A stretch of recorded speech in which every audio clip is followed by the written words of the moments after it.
Hey YouTube, it's Leah Lauder. I'm live. I'm not in the greatest of moods. I'm on TikTok, I'm on Instagram, all right? Instagram, I'm hoping the battery's gonna last, but if it doesn't, you're gonna have to switch over to TikTok or YouTube, yeah?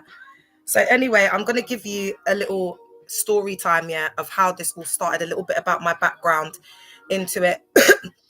And then I'm just gonna take it from there because I'm gonna be talking about when friends turn enemies, but I need to give you a bit of a background. So anyway, raised in Grove, my dad was never about.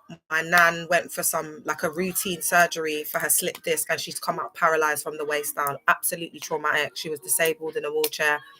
And then long story short, my nan unalived, and that was absolutely traumatic. She unalived really young, like in her early 50s, and she was my world. So I just said, like, forget it, forget life. Like I was just running around in these streets with bad boys, bunning, drinking. Like I just didn't value my life. And that whole summer is a blur. And then from there, it was just a downward spiral. Then my boy, unalived. I'll be getting into that as well. You know who you are. You know who you are. I'll be exposing you as well, chat, because you're as fake as hell. That's why you're in that group too. But anyway, my boy, unalived, R.I.P. Floppy. And that's what I'm saying. That little friendship group, yeah. Like there's a gal in there who's his ex-gal that wasn't faithful. And I hooked them up. So do you see how the friendship group, like everything revolves around me? Like I introduced you to your boyfriend. Like to this day, she's like, Elliot's probably the best she ever had in her life. Am I right or am I right, my sweetie? Because I know my ninja was a real G outside in these streets, yeah. Because that was my dog. I know that you'll never find better than Floppy. Are you all right? R.I.P. Floppy. He was a real one. Are you all right? Real to the core. He never deserved to get treated like that. That's why I called him up and told him that you were sleeping with that guy from the other side of town. I called him, baby. And I told you that I called him. Do you get it? Because that was my ninja. Do you understand what I'm saying? I'm not going to have him looking like an idiot outside in these streets. Are you all right? So they've tried to demonize me, but it's just because I'm real to the core. It's hard to handle this realness. You got to be real. All right, where's my phone, guys? Let's get into it. Oh no, I'm telling you about my past. All right, so then and it was so sad, it was so tragic how he unalived, guys. He was like a money guy. He was just like a money maker, yeah. And all I'm gonna say is he was very like carpe diem, like just live life. He used to love that song, "Oh baby, can you rock with me? Oh baby," you know, because Ashanti came out that year, and he used to like come and pick me up and drive me around, and it was just so lit, man. Because you know, like you guys, you got to remember this was like back in, oh my god, I think it was like 2002. You know what I mean? He was 16 years old. He used to have this little yellow car. Was it yellow? I'm sure it was yellow. We used to drive around, and then he used to do the "oh baby," you know, and he was like this 6 foot something giant, and he'd just be singing to Ashanti. It was. So when I hear Ashanti, I always think of Floppy, man, R.I.P. And I remember he was on his ped and he didn't strap his helmet, and he unalived, unfortunately. And I remember going to the hospital and touching his head, and it was so soft. And I saw his sister before she unalived, R.I.P. And I was in there and I was bawling. And I goes to her, I went to go and introduce myself, and I said, "Hey, Miss Blacklisted, thank you, my love, thanks for the gifts." I went to introduce myself, and I said, "Oh, it's Liam, you know, Elliot's friend." She was like, "You don't even need to introduce yourself. I know exactly who you are. Elliot wouldn't stop talking about you. You brought him so much happiness." Like, you know, and his mom, I love his mom. They had so much love for me. And I have so many great memories of him. You know, he was my ninja, man. We spent that whole summer together. It was absolutely traumatizing. Like, he was my real boy. Like, it was absolutely traumatizing. Like, I haven't even processed Elliot's unaliving. He's always going to be with you in spirit. Oh, thanks, babe. I'd love to go and visit his grave, actually. I should go and visit his grave, innit, you lot? I'm going to do that, chair. So then before Elliot unalived, I told you my nan unalived. Then after Elliot, I don't even think it was 2 years later, then Jason gets unalived by the police. So, and then there were other people that happened to as well, that I was dating, that I was seeing, you know. But for me to sit here and say, you know, those unalivements affected me, they didn't. It wasn't. It was just. I don't know if I'm going to mention names. I'll see. Because their sets are very much active, and I'm not trying to, you know what I mean, I'd like give myself unnecessary problems. But what I will say is about 2 other men that I was dating before I met Biggs. Both got unalived. One got unalived in a barber shop, and the other one got unalived, like was a drive-by. So by the time I got to the church cult, all of this was exasperated because everything in there is so fair-based program is paranoia. So I was thinking, oh my God, like I've been saved. You know what I mean? Like these guys were unalivers. I could have been dead, sleeping in my grave. They get in your head, child. They're just indoctrinating the hell out of me. So I'm thinking that I need to get deliverance. I'm not going to go into how me and Jason met and all that. I'm going to do a story time tomorrow. They got you at your most fun. Oh, El Pimpiano, I love you. We need to meet up. Are you free next week? Sarah, you mad for spicy air. Spicy. I love you, girl. I love you. Thanks for the follow. Thanks for the follow to Tima. Welcome to the community. All right. Yeah. Because I know you're a hot gal. That's why I said, are you free? When I saw this chick in real life, she looks exactly the blood clot. Same. Thanks for the follow, Marion. Welcome to the community. You see, Pempiana, yeah, she looks exactly the same. My girl's a bad gal in her real life. Are you all right? Pretty pun every side. Ah! Are you all right? Well, I knew exactly who you were. Are you having a laugh? So I respect it, man. I put major respect on your name. So let's meet up, man. I love it. I don't take for granted your support, Queen. Oh, don't even try it. You're gassing me. Are you all right? The young baddies rating it. Ah! What? The young baddies rating it. Nah, man. You gas me up, bitch. Are you all right? So yeah, man. Message me up, man. Let's exchange numbers. I like you. I like it. And guys, you know what? I just want to let you know the reason I'm talking about this stuff. It's not because I'm not over the past. It's because don't listen, babes. Like, don't drag my name in the mud because a lot of you lot, I made a lot of you lot. Like, you are what you are because of me, innit? Like, that's the truth. So we're not going to do that up. And when people are trying to spread a false narrative about the love of my life, no, baby, because I gave this guy I was riding out with this ninja. I was doing everything for him. I was doing everything for this guy to make sure that he didn't end up going to jail. That's all you need to know. And it was Bonnie and Clyde. I was riding out for him. I was faithful to the end. There was nothing that I wouldn't have done for this man. I'm going to take the picture off now, guys, because it is really triggering for me. And I want to stay focused on what we're talking about. But I get that guy has my heart, my soul, like you don't even experience that love in a lifetime. That's why I'm like, I need to get my life into a film now, because it's like that love is something that you see in films.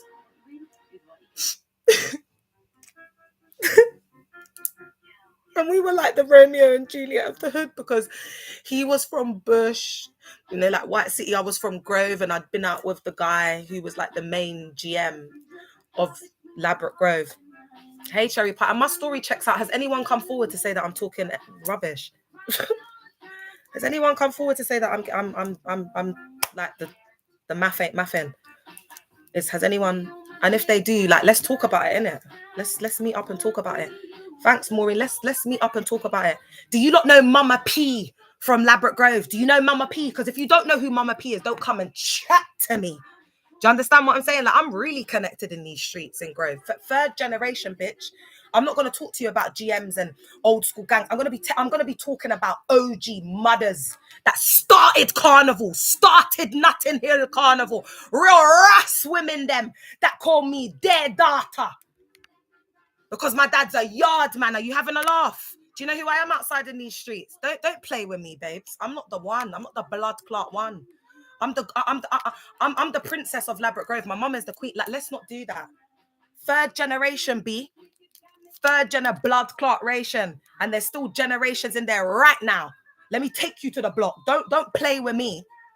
I'm not the one. I'm not the blood clot one. I'm not the one, baby. You lot forgot who I was outside in these streets. You forgot. Nah, man. People have been dragging my name through the mud. It wasn't just the cult.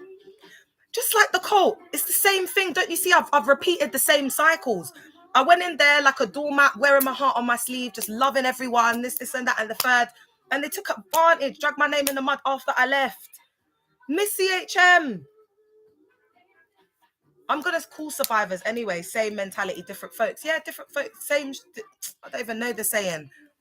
Like, they did me so dirty. Like, it's just like I've just woken up, like, and I'm just like, rascal. And you know how I know? You know that girl that I'm telling you about? Do you know how I know that she's guilty? Because of the message when I had my baby, and she messaged me like, "Hey, Leah, I know that you've always wanted to have a baby. I just wanted to say congratulations. I haven't spoken to you for years. The last time I spoke to y'all ass, it was when I got off the X Factor. Because I went on the X Factor. I got to the final 5. I was in a girl band called Hope. Go and Google me up afterwards. Leah Lauder Hope X Factor. Go and Google me up.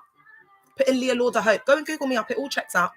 Go and Google me up. Leah Lauder, Jason McPherson. There's a story. There's stories about my man in the newspaper, baby, because of who I was, because I went on the X Factor. You know them ones. That's why you can go and read the article. Don't play with me, babes. I'm not the one. I'm not the blood clot. I'm not the one, bro. I'm not the one, because I will unalive in these streets. I'm telling you now. I'm telling you now. I'm telling you now. For the legacy of my man, I will unalive in these streets. Like I was gonna unalive him when he was alive. It's the same thing. It has not changed. Thank you, Flo, for the follow. It hasn't changed a day in my life, because you know what? No one was riding out for Jason like me when he was alive. No one, apart from his mother. Apart from his mother. Sandra, a real rider, a real G. R.I.P. man. That was my best friend.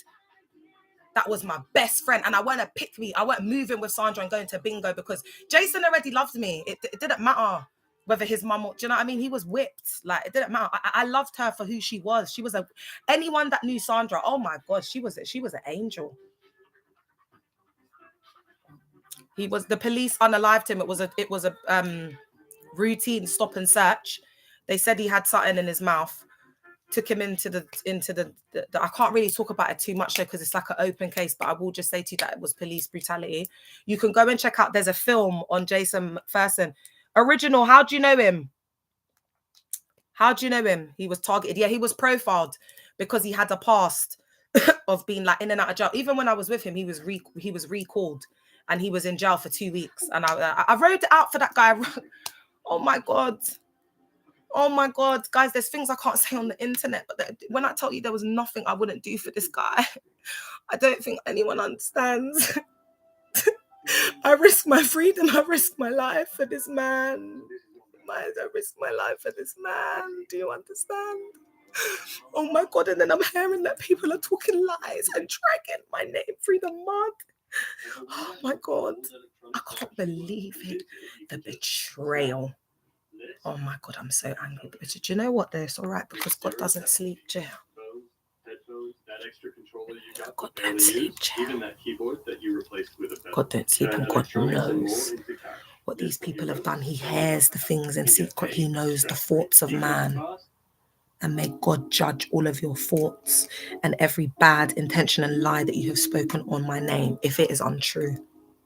Because I know my heart is clean. I know my heart is clean. It's y'all that have done me dirty, and I've woken up, and that's why you're trying to silence me. That's why you don't want me to speak my truth. The people are going to, oh, she's on the internet. I can say what I want. I was his wife. You understand? We were trying for a baby. Do you know, after my boyfriend unalived, I had to go to the clinic on my own. I was wearing his clothes. Jason was called Biggs. That was his nickname. That was his road name. In his clothes, drowning on me, walking in these streets. I had to go and take a pregnancy test and find out if I was pregnant. You know how traumatic that was when it came back negative. And I had to go back to the house and tell his mom that I wasn't pregnant. Do you know how traumatic that was for me? We're trying for a baby. Do you know?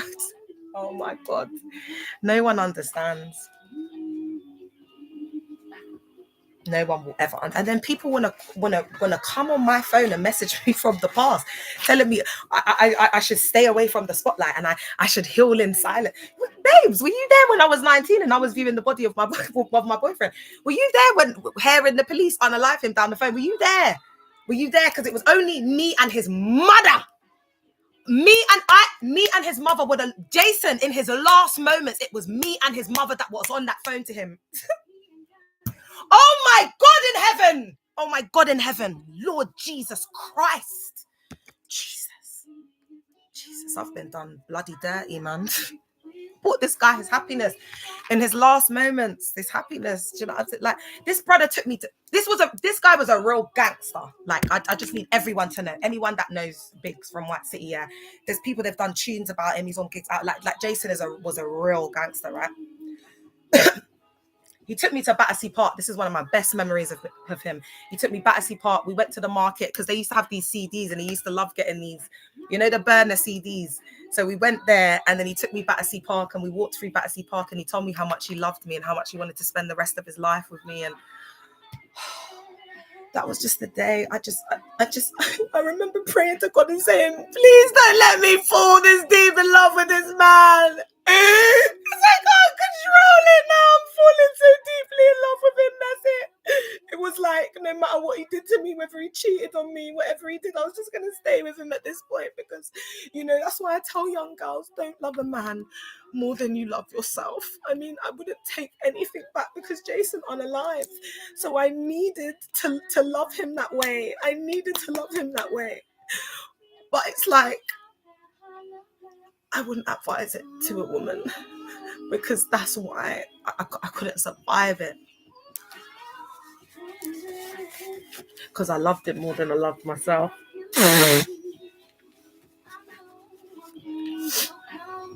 And he went and he took me to the park and he was so romantic. You know, Jason, yeah, there was nothing that he wouldn't do for me. There was nothing that he wouldn't, you know, I wasn't working. He just did everything for me. It was the perfect life. I got on with all his family. I got on with his mum. We were just living this perfect life. I was just with his mum all the time. And then it was just taken away. The night he unalived, he went to go and meet his boy. And I remember speaking to him when he was on the way there. And I said to him, make sure you get the cake and custard. Don't forget to get the cake and custard. I love you.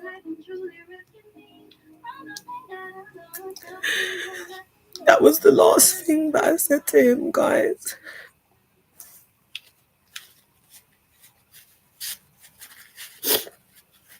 I'm just glad that I said I loved him. Like whenever I used to speak on the phone to him, I always used to be like, I love you. And I know in those last moments, I know that he knew that I loved him with all my heart. And he loved me with all his heart.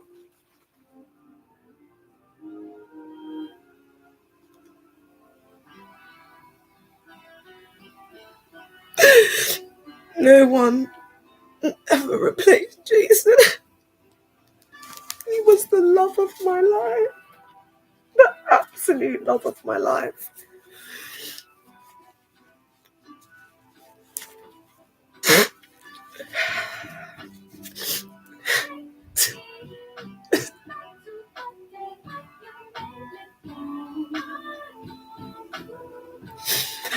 And this church called under Dagwood Mills took advantage of me. They groomed me because I was vulnerable. My boyfriend had unalived and they were telling me all of these fear-based things. They were telling me I wouldn't get justice from the police, that the justice, vengeance is mine, saith the Lord. So I was completely isolated. They isolate you from all your friends. I was in my room praying in tongues, reading psalms, sending curses, and they do incantations, crazy stuff to the police. I thought that I was doing more, like what I was doing was more effective, praying in tongues, going in mind altered blood clot practices, than being out protesting with the family, out fighting for justice for my man. Don't you see? I didn't need to have a man. I could have just spent my life being a social justice activist and campaigning for the love of my life. And I could have done that for the rest of my life. Don't you see? He doesn't come from no whatless family. Jason weren't like some dealer that was dragged up, you know, in the hood. He came from a good family. He came from good people. His mom was a good person. He was raised well. He was a good boy. He was a gentleman. That's the reason I am a specialist. I work with gangs. I dedicated my life to working with gangs, working in secure states prison, giving my life to help men, to help guys at risk of being in gangs. That is Jason. That is the influence of Jason. His legacy lives on through me. He was a good man.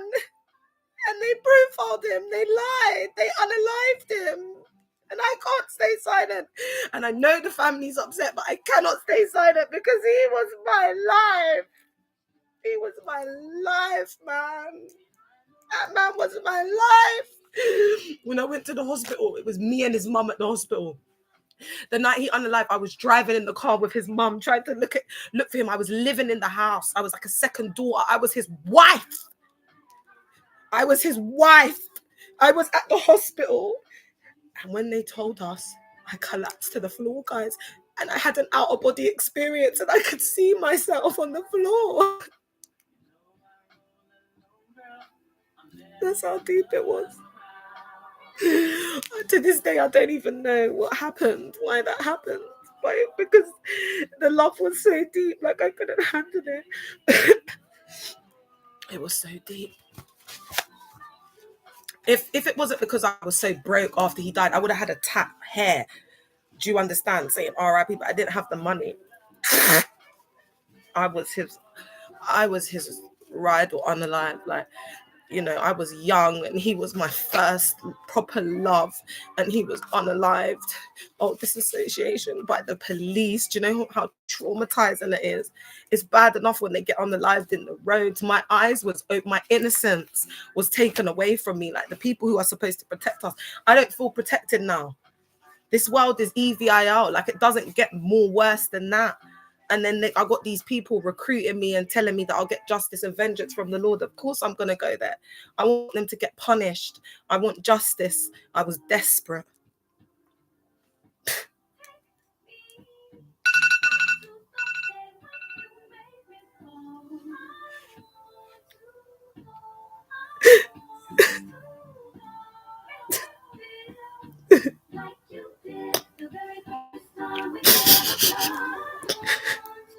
I'm just like, why? Do you know what I mean? I'm just like, why did this happen? Like, why? The good ones always unalive young. They always do.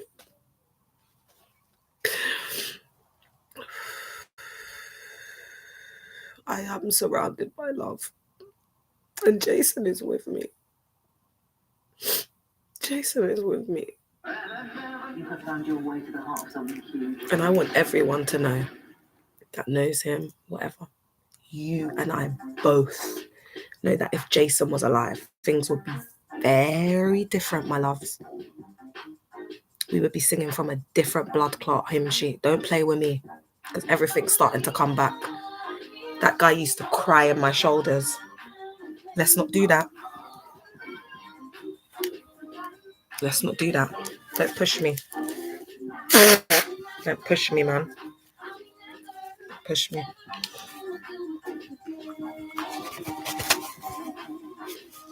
I was Sandra's best friend. Sandra told me so much stuff. We were best friends. Like I'm not doing this up, man. I'm not doing this up with people. I'm not gonna do it.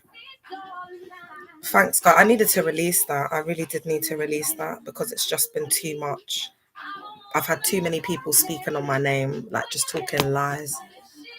I was on the X Factor after he passed because after he passed, I was broke.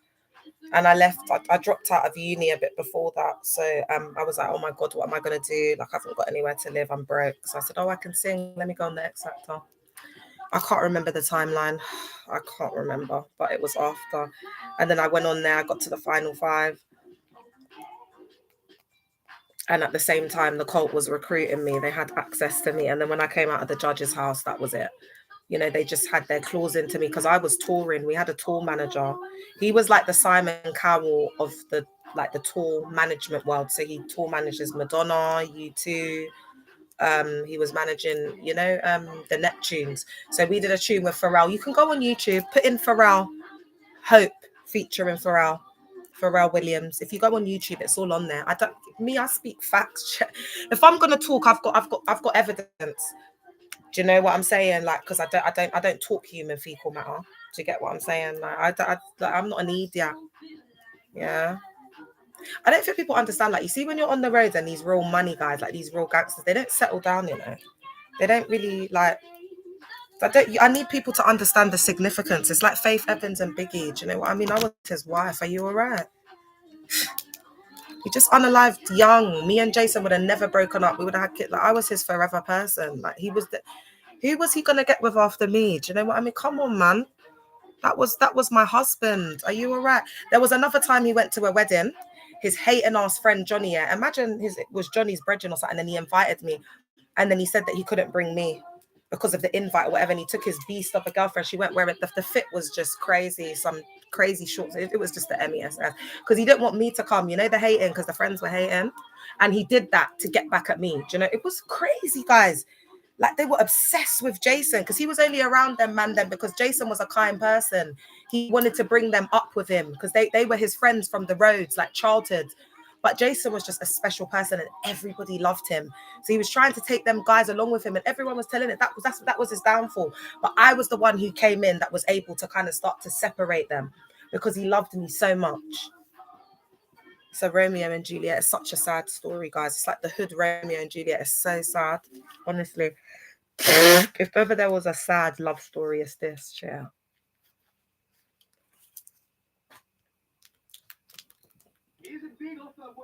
And anyway, he came back from the church. He went to Kensington Temple. And I remember he came back to the church and he had, you know, the booklet from the wedding. And I've got the picture of him when he was standing outside of the church. And I thought it was so crazy that the only two pictures I have of him is that one and the one of me and him together. And he was standing outside the church, and I remember seeing the picture, and I was like, "Oh, that's my man." He's so SEXY, like wow, like he's like such a gangster. Like I remember, I was just like, "Ooh, that's my man, that's my man, my man." I was like, "My man, my man, my man." And I'm kind of glad that he wasn't cheating on me and seeing other girls, though, because guys, I would have went jail because I was crazy. You know that tune? Got me. Oh, let's put it on. Got me looking so crazy right now. Your love's got. Oh my god, that Crazy in Love tune. Beyonce, Crazy in Love. I was crazy in love. I'm telling you, yeah. I'm so glad that he was sensible. I'm so glad he was the guy he was. I trusted him with my heart. Oh my god, I trusted him with my heart and he didn't break it. That's why I cannot. Like, he's my last love. I'm just gonna be dedicated to the cause, guys. Yeah, because he was faithful to me to the end, and I want to be faithful to him to the end, to the unalivement, man. Because that ninja was faithful to me, man. Now I'm out of psychosis. Like, now I'm thinking straight. That was my husband. That was my husband, man. I swear to God.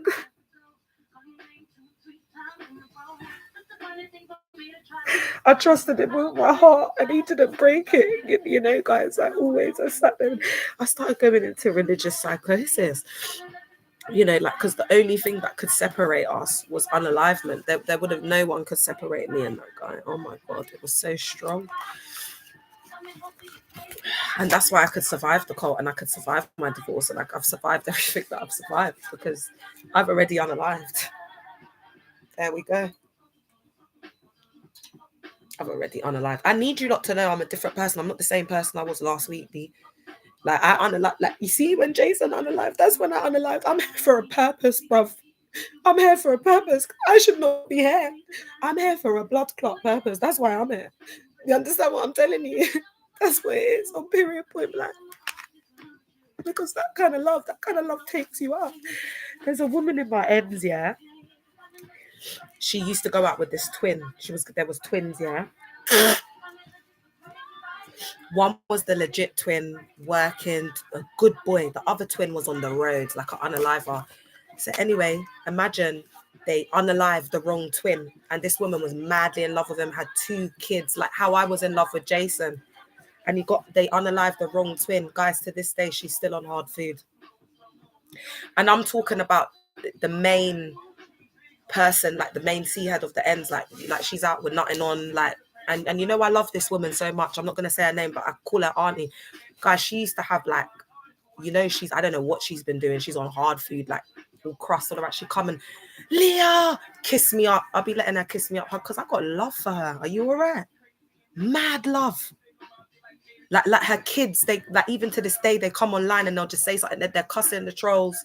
And her son's a real unaliver outside in the street. He's like a little bro to me. My real doggy. Do you understand what I'm telling you? Imagine he used to sell food to his own mum. That type of dysfunction. That's how dysfunctional it got, because the love of her life was taken away from her. So guys, it's a miracle that I'm here, chair. I don't know him, but he seemed like a good person. He had a good heart.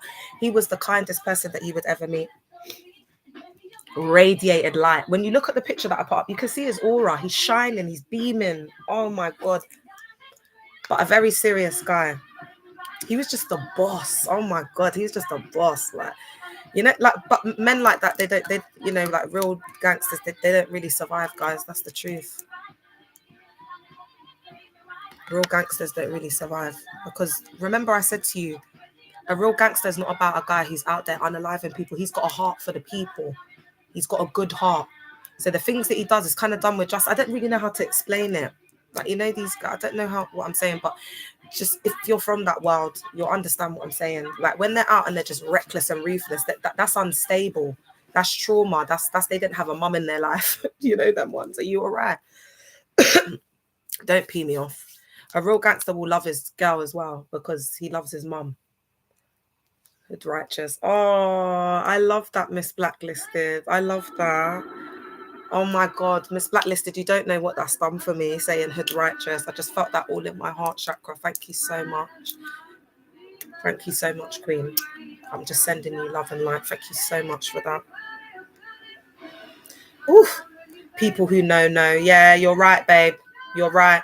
And I'm going to take that. I'm going to take that. And I'm going to hold on to that word. I'm going to take that and hold on to that word for tomorrow. And I just want to say, collective, yeah, people don't understand what we've got going on. People don't understand. Like, the collective are my friends. Like, you lot are my people. I know other people come on here and people might think it's weird, like I'm talking my business, you know, people might not be happy with the fact that, but this is how I heal. I don't have, like, I was in the cult for 18 years. I don't have people. Do you understand what I'm saying? And I don't want people from the past. That most of them are snakes. I don't want them coming back in my life. The realest people I've got, the realest people that I've got that have held me down when I was coming on the net, when I was crazy, when I was feeling like I couldn't do it anymore. I'll do it for the collective.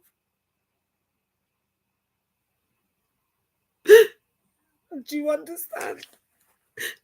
Like, this is my team. Like, we are one. Like, we've been through so much trauma. The things that the collective have told me on and offline. Because I've been so open. I have shared my life. I am an open book. And I'm sorry, but this chapter with Jason is, you know, I'm gonna share this because he was my husband. Do you understand how many women 20 years later are still screaming, my man, my husband? Like, come on, man. Put some respect on my name and the love that we shared. Please, like, let me just at least have that. Like, I've lost everything. Like, just at least let me have that. At least let me have that. And I'm not going to ask anyone to let me have it. I'm just going to take it myself because it's mine. Do you know what I'm saying? Like, the legacy of our love, what we shared. Hey, Haynes. I'm just going to put this up. All right, guys, I want to get into what I actually came on here to talk about tonight, but I needed to release that. And thanks for the follow. Let me know. I think for me, yeah, like, I haven't been trying to come on live as much because I'd be on here crying every time, guys. I'm sure he's looking down. Proud of you, sis. Oh, can someone pin that? Peaceful peace. I just want a peaceful place. I just want to say thank you for your words of love and kindness. And, you know, guys, strangers can show you more love than people that you've known for decades. Strangers can have purer, kinder intentions than your own blood. This is about collective consciousness. This is about the character. And this is what the awakening, the mass spiritual awakening that we're having right now. And this is why I come on here and I speak my truth. And the collective is my support system because I'm not a normal person. I've been through a lot. And I can't heal the way normal people heal. I've got just like you want to protect your kids and your family, that's what I'm trying to do.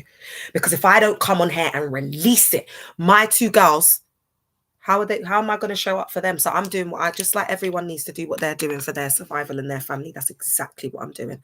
And I don't need people to understand me. I don't need approval from anyone. I approval or permission. I don't. Because when Jason was here, do you get what I'm saying? Like, I didn't see any of these people, chair. Anyway, I don't need to say anything. Do you know what I mean? Because, you know, if people are really honest with themselves, you know, and deal with the trauma instead of running away from it, you know, and that's all I'm going to say. All right, let me get on to the topic for today, guys, because I do want to kind of just do this and then kind of finish up so I can take some time. Let's do some breaths. He's one of my spirit guides. Oh, thank you, Miss Blacklisted. You're such a queen. Thank you so much. All of your kind words and sharing these things with me. And I tell you, whatever I have to do, do you know what I mean, to feel closest to my husband, you know, that's what I'm going to do. And I'm on a journey, you know, because life, you know, there's many multi-dimensions, and Jason is very much still here, you know, in spirit. And, you know, that's what I'm just going to focus on, because, you know, we've got a spiritual awakening. The person doesn't need to be physically here with you. True love never unalives. You're absolutely right. And so me, I'm just very content. Do you know what I mean? I don't care. I'm gonna hold him down like he held me down. He was a good man. Something so special about him, to the point where I'd be sitting on the internet and talking about him to this day. Everything I am is because of Jason. Everything I am is because of Biggs. Like, I can't tell my story without talking about this guy. I can't talk about how Leah, how did you get recruited into the cult? My boyfriend had just unalived. I had lost my mind. I can't tell my story without mentioning the love of my life. And I see that as a type of legacy, you know. And if people told themselves the truth, then they would see it too. But, you know, I'm not here to, you know, God is God. God is God. But all I know is if Jason was still alive today, things would be very different, my dear. You and I both know that, chair. So I'm going to do with what I know my man would want me to do, because I was the one who was speaking to him every day. I was there for him every day. When he got recalled to prison, I was the one who was going and visiting him. I was with his mum every single day. I saw the people that were coming in and out of that house, my dear. Do you know what I mean? I don't know what happened after, but I can talk about when I was there, because that's what I remember, my loves. All right. All right. So in all of this, I've been talking about when friends become enemies, because I had friends that did not check for me. They left me in the dumps. They kicked me when I was down instead of supporting me and trying to be there. If I had a strong friendship group, I don't even think I would have ended up in the cult. But because they were all hating on me, talking behind my back, there was one girl in particular that was my absolute Cody, who wanted to be me. I call them identity thieves. If you're interested, go and look on my YouTube, Leah Lauder 777. Please subscribe. I've done a part 1 breaking down how this girl basically tried to steal my identity, turn my whole friendship group against me. She just has narcissistic traits, and she was chatting everyone in the friendship group. So when my boyfriend unalived, that was the opportune moment for her. Oh, thanks, Miss Blacklist. She was very jealous, definitely. She had body, and I had the face card, so there was a lot of jealousy. And I never desired body, because you've got to remember, this is the 2000s. It's not like when everyone's getting, you know, bum jobs and all of that. Like Finn is back in now, innit? And I'm not here to say Finn or Big is better, because I've said to you, if I swung the other way, I'd be going for fluffy girls, because that's what I like. Do you understand what I'm saying? That would be my type. So anyway, back to what I was saying. I've completely dissociated. Yeah. So basically, instead of her being there for me, being my Cody, holding me down, she just dragged my name through the mud.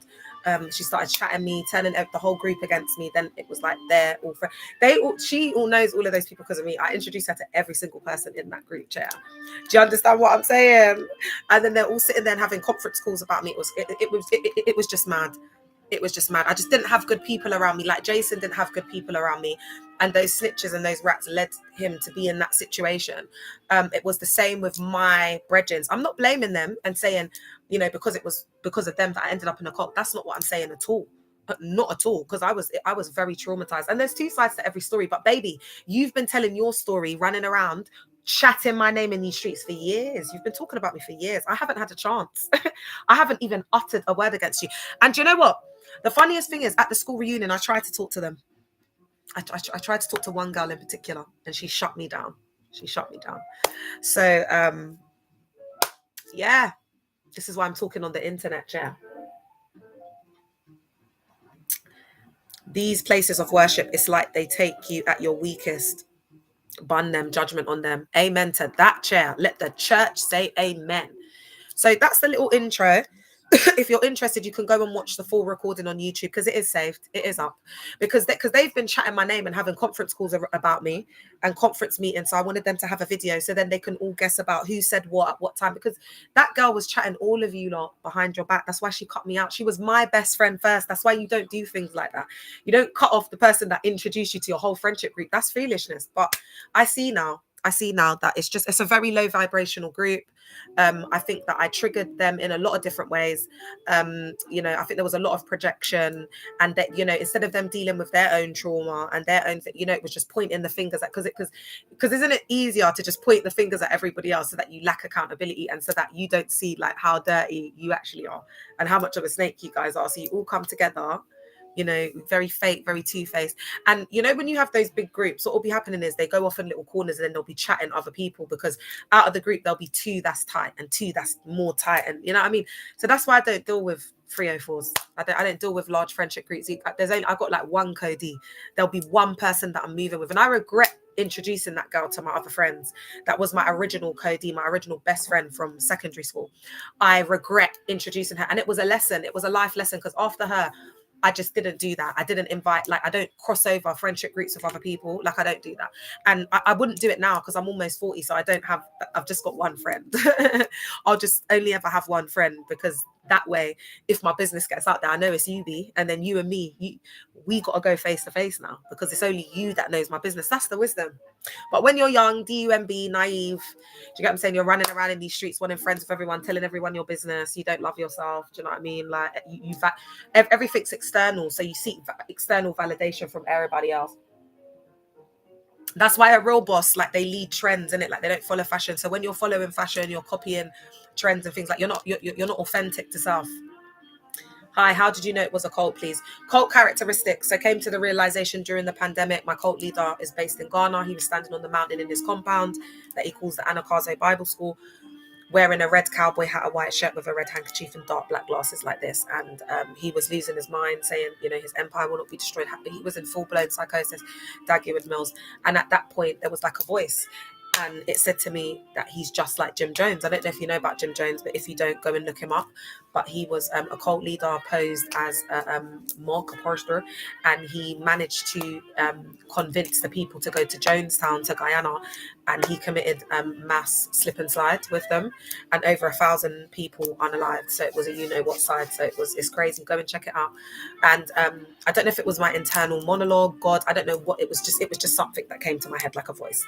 And then after that, I'm just sitting there, like, so I'm like disassociated, like staring into space, yeah.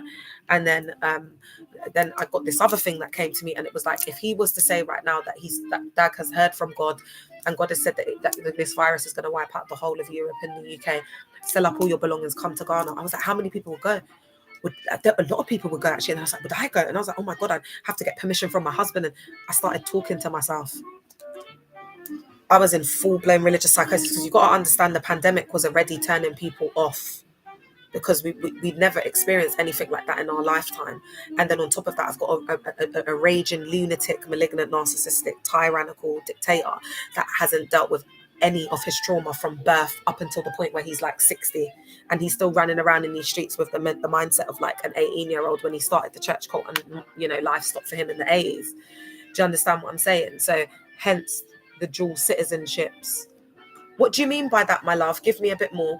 So it's just the MESS. Do you know what I mean? I was really vulnerable, and you'll notice in these spaces, especially as the time goes on, because we're having a mass spiritual awakening, everyone's seeing how off they are. What's happening now is that in these spaces, you're only going to see extremely vulnerable people that are unwell. Do you understand what I'm saying? So it's either that they've got comorbid trauma, and or they have like really bad past. So a lot of the women that are in there, they're like, for lack of a better word, I have to say retired 304s, guys, because it's so sensitive on here, but they have hyper-actualized past and things like that.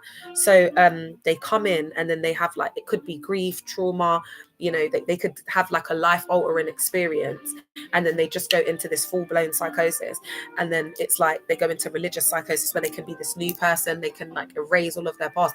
But the thing about this is why people end up getting in relationships with people, and there's a lot of troubles, like a lot of things happen. Thanks for the follow. A lot of things happen, and it can sometimes be as a result of the past trauma that they haven't dealt with, because they just come in and put a bandage over the trauma. I'm sorry, babe, but if you're like, you've had a lot of those experiences intimately, and then you come into a relationship with a guy who's timid and frigid, he's not satisfying you. Now you're in this marriage, trauma bonding 100%. Now you're in this marriage and he's not satisfying you, and then what happens after that? You know what I mean? There's a lot of different things, guys, that go on, and that's why I say that a lot of these women in there, they're pick-me's, because they've had the whole of the UK, the whole of the United Kingdom, from like, I don't know, 13 up until about 27. They've had so many experiences. Now that they're married to the guy who doesn't, nothing there intimately, whatever, they can ride it out. They're fine, because even if they don't do anything for the rest of their life, they're seeing it as, oh my God, I was such a sinner, like I've done all of this, and you know, now I'm just going to carry my cross. So do you see how they wear abuse as the crown? They internalize misogyny because they haven't dealt with the trauma of the ABUSE from men. They haven't dealt with, you know, they just haven't unpacked it. So they start to internalize like misogyny real bad. So they'll be the ones with the most like dangerous ideologies and rhetoric, and also they're enablers. They'll be enablers because they're just so lucky to have a man. They've never been treated like the wife, been honored, been, you know, taken to the house. So when they start hearing all of this stuff, and then the cult leader uses it against them, before you were out raving, you were in the clubs, no man ever come to honor you and put a ring on your finger. Now you are here in the church. Now you have a husband and you're sitting here with your children, and so they feel like they owe everything. They have to go ham for the cult. Do you see the psychology? Clark it. I'm not the blood clot one, because your mogs and whatever, they've just been lying to you.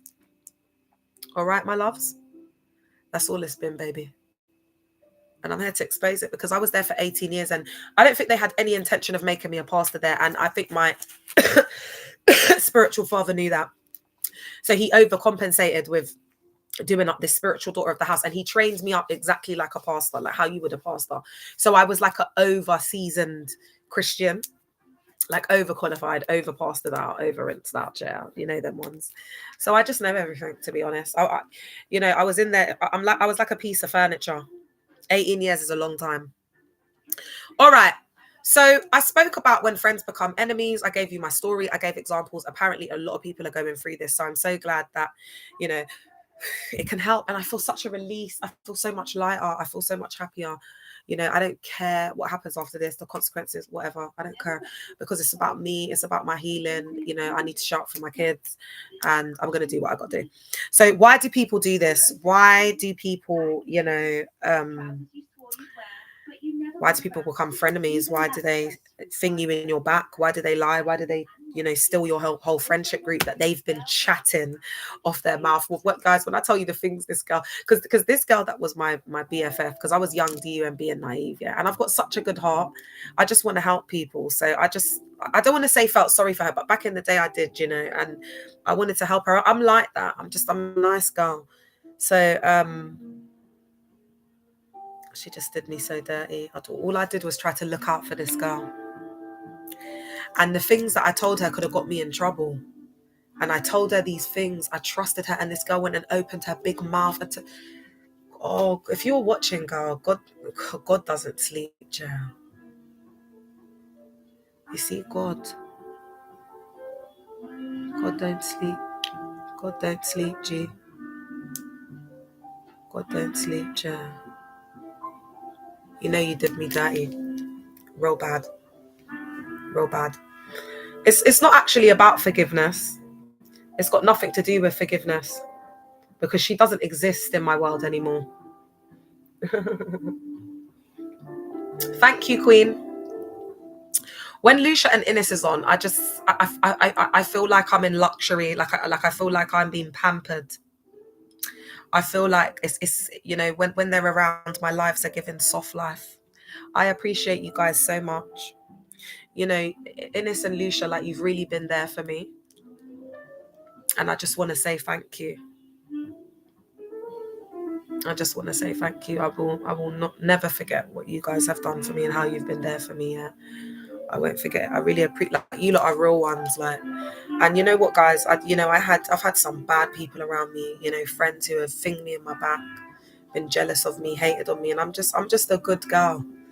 I'm a good like, and I'm neurodivergent as well, so my heart means well, but it's like sometimes I can say things that might come across a bit aloof or abrupt, and I can cause problems because I say things to people's face as well, and they don't really like people like that. So I actually prefer being with neurodivergent people.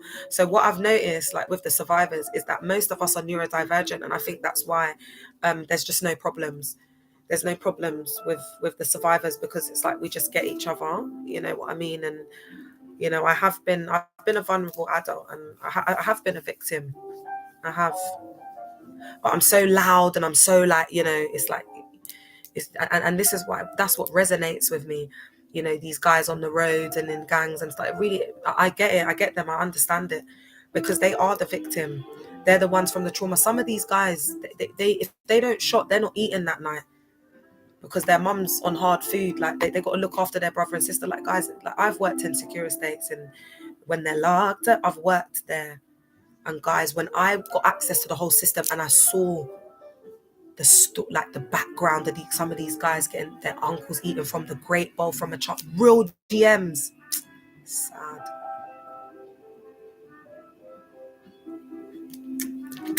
Oh, Miss El Rose, hi, my love. But I've got the recording. Miss El Rose, watch the live before this. It's a good one, Chair. You don't want to miss out on that one, girl.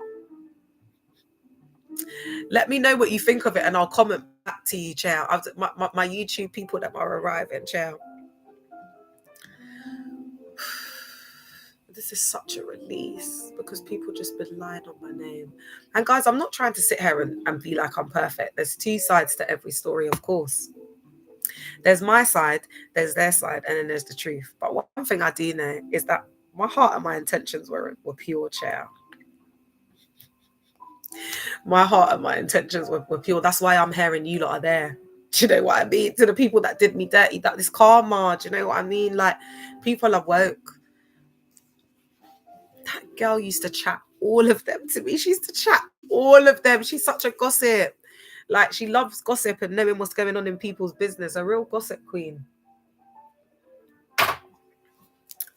A real gossip queen. That's what you are, girl. My old BFF. And you see, every time I start talking about her, she starts reporting it up. You're fake. You're fake as hell.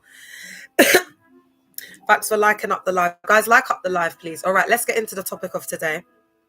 Oh, actually, let's do a quick Bible verse. Woo, let's go to Psalm 12. Help us, Lord. There is not a good man left. Oh, Miss El Rose, I'm trying. I'm as well as I can be in the circumstances, but I appreciate you lot. I appreciate you, girl. Oh, God.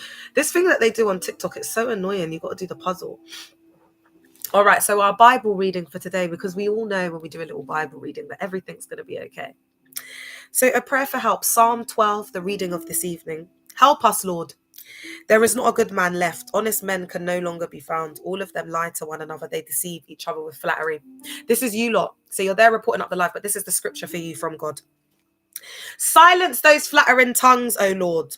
Close the boastful mouths that say, with our words we get what we want. We will say what we wish and no one can stop us. You thought you could be out there talking my name, no one would stop you, but here's the karma. But now I will come. And, you know, as I said, the older sister, I wouldn't be sitting there and, you know, helping your sister out in any form, any type, way, form or fashion, because the things that she's told me about your business, yeah, she ain't no sister. She was a friend of mine. You get me? It's them vibes.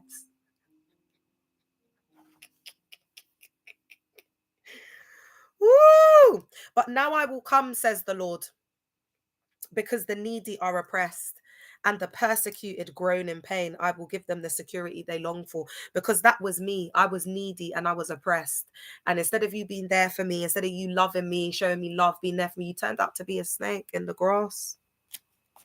The promises of the Lord can be trusted. They are as genuine as silver, refined 7 times in the furnace. Wicked men are everywhere. and everyone praises what is evil. Keep us always safe, O Lord, and preserve us from such people. So that's why he took me out of your friendship group. He was preserving me from you. Thank the Lord. Joyful, joyful Lord, we adore thee. God of glory, Lord of light, hearts unfold like flowers before thee. I remember when I didn't get that part, that I used to go to this play center, yeah, and I didn't get the part. Another girl got the part. I don't want to say her name. I was so upset. Yeah, you lot. I used to tell you lot. I've got to tell you about my play center days, man. It was like, guys, when they make this film about my life, yeah, it's gonna be so litty. And survivors, we're gonna have a I'm the only red carpet I'm doing is with survivors. So the survivors will come on the red carpet and we'll have the exclusive. I'm not leaving with people that are in the line, but I ain't got time for that. It will just be the survivors. We'll have the red carpet. We'll do our own thing. I'm not on it, man. Do you know what I'm saying? Like, you lot are my people, them. Yeah, you all right? Like, you lot will come to the premiere. We'll all be in the cinema, like, packed out, like, exclusive, like, premiere just for the survivors. And I'll treat you lot. You know what I mean? Like, you all right? Like, we'll be in there, bust them up, you know, like laughing at the mugs and stuff, because those ones will have to bring in actors. For my part, and obviously Jason, that I want to bring in like people from the real roads, like, because I want to give people a chance as well. Because there's some real talent in the hood, you know what I mean? Some real blood clot talent. I couldn't make my film without it being real life people from the hood. That's where they make the mistakes. That's why, like, these films like Kid Out Hood and what's the other one that they do? The mistake is they need to get people from the blocks. Because can't nobody play us, bitch. That struggle, you can't fake it. So but we'd have to get actors for the mogs and that. Do you know what I mean? Because we need people to play that part just right. Oh, I love this piece by Robert Glasper. You know, it was music that healed my soul. I never needed no one. Because it's like that music heals me. I'm a singer. It's like I have a special connection with music. And it healed my soul, man. Oh, Miss L Rose, I'm trying, man. Oh, you was on the first one. Oh, okay. Yeah, I had to come back and restart up the live, man. All right. So why do people act this way? Why do they do these things? Why do people finger you in your back? Why do people betray you? Why are people snakes? You can get a film made through grants. Ooh. Oh, we need to talk. Collective, help me, man. Because I don't know what I'm doing up. There was a girl that she wanted me to act. There was a girl that's making a movie and she wanted me to act, but my mental health's been all over the place. I couldn't talk back to her, and she wanted me to do a role. I had another guy who reached out to me, you know them guys, the UK rap guys. He's young as well. He wanted me to be the lead in his video. I'm saying that UK them are coming and having chat for me, but 20-year-olds are coming and wanting this almost 40-year-old to be the main character in their video, babe.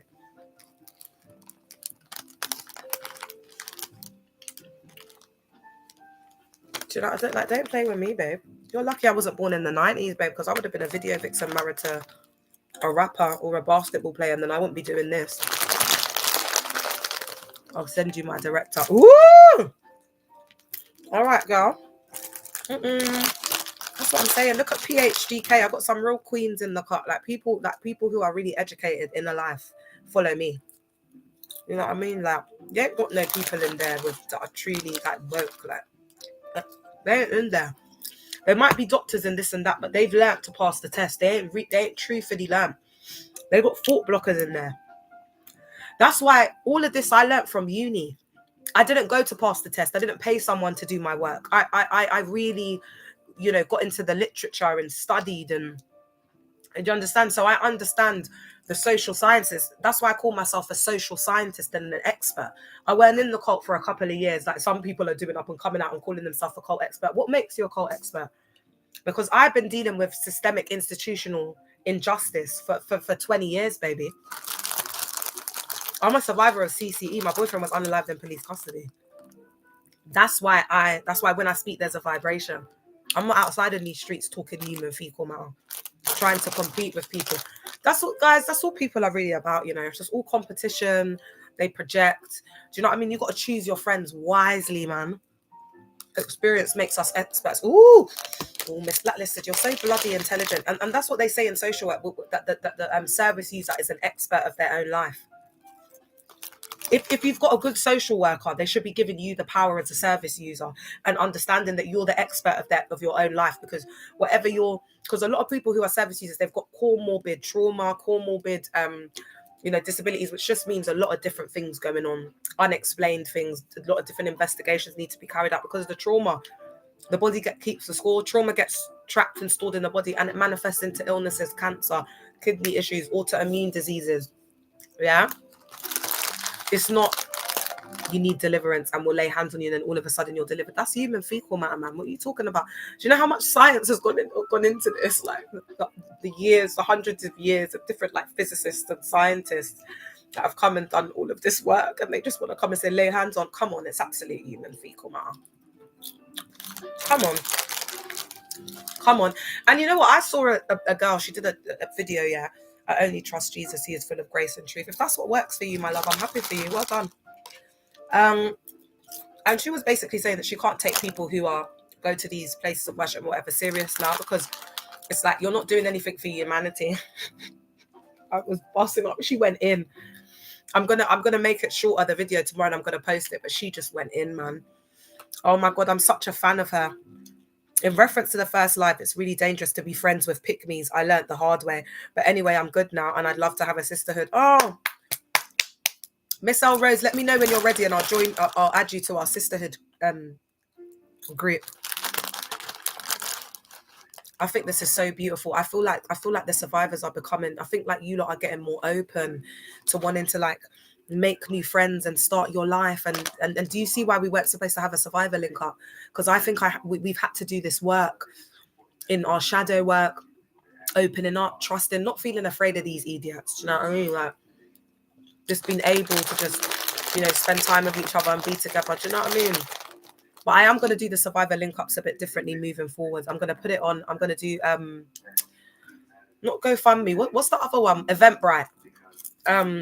And then I'm going to put up like, so you have to go on there and get a ticket, and then I'm gonna have to do it like video call you. And I've got another survivor to help me out now, so I'll be able to do it faster. We just need to vet you, and then we'll send out the address to each person, because I think it's better to do it that way. I think people will feel more comfortable, they'll feel more safer.